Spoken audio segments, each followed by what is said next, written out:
ও আমার মাওলা, ছেলেটা বিদেশে গিয়ে ফেসে গেছে, মাওলা তুমি আমাকে সাহায্য করো। কয়েকদিন এই আমল করতে থাকবে।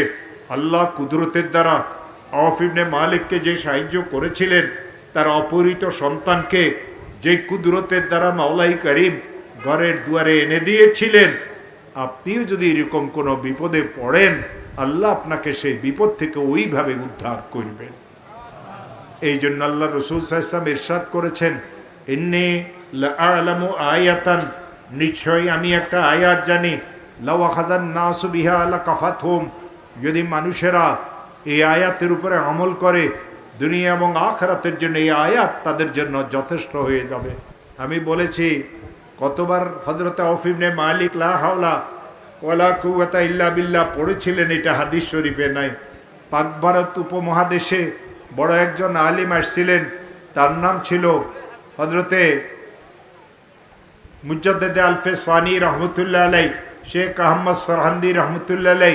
তিনি তার কিতাবে লিখেছেন, কোনো মুসলমান যদি বিপদগ্রস্ত হয়, ঋণ অনেক হয়ে গেছে, আদায় হয় না, ছেলেটা খারাপ হয়ে গেছে, আব্বা আম্মাকে মানে না, মেয়েটা অনেক বড় হয়ে গেছে, বিবাহ হয় না, ব্যবসাটা অচল হয়ে গেছে, সচলের কোনো ব্যবস্থা নাই, খেতে ফসল হয় না, ছেলেটা বিদেশে গিয়ে ফাঁসিয়ে গেছে, দেশেও আসতে পারে না, টাকা পয়সাও পাঠাইতে পারে না, কষ্টের কোনো শেষ নাই।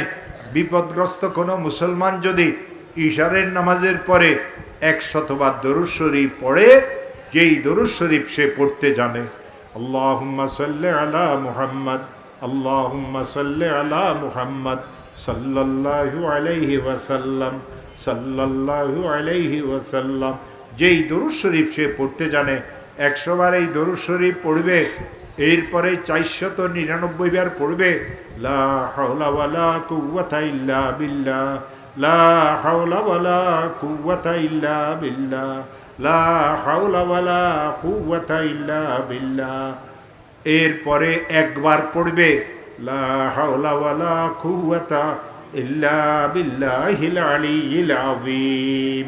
আবার 100 বার দরুদ শরীফ পড়বে, হাত পাতিয়ে বলবে, আল্লাহ আমার অভাবের কোনো শেষ নাই, অনেক ঋণ হয়ে গেছে, খেতে ফসল হয় না, কয়েকটা মেয়ে বিবাহের উপযুক্ত, বিবাহ দিতে পারি না, ছেলেটা খারাপ হয়ে গেছে, দুশ্মন পিছনে লেগে গেছে, মিথ্যা মামলা মোকদ্দমাতে আমি ফেসে গেছি, ও আমার মাওলা ছেলেটা বিদেশে গিয়ে ফেসে গেছে, মাওলা তুমি আমাকে সাহায্য করো। কয়েকদিন এই আমল করতে থাকবে। আল্লাহ কুদরতের দ্বারা আওফ ইবনে মালিককে যে সাহায্য করেছিলেন, তার অপহৃত সন্তানকে যে কুদরতের দ্বারা মাওলাই করিম ঘরের দুয়ারে এনে দিয়েছিলেন, আপনিও যদি এরকম কোনো বিপদে পড়েন, আল্লাহ আপনাকে সেই বিপদ থেকে ওইভাবে উদ্ধার করবেন।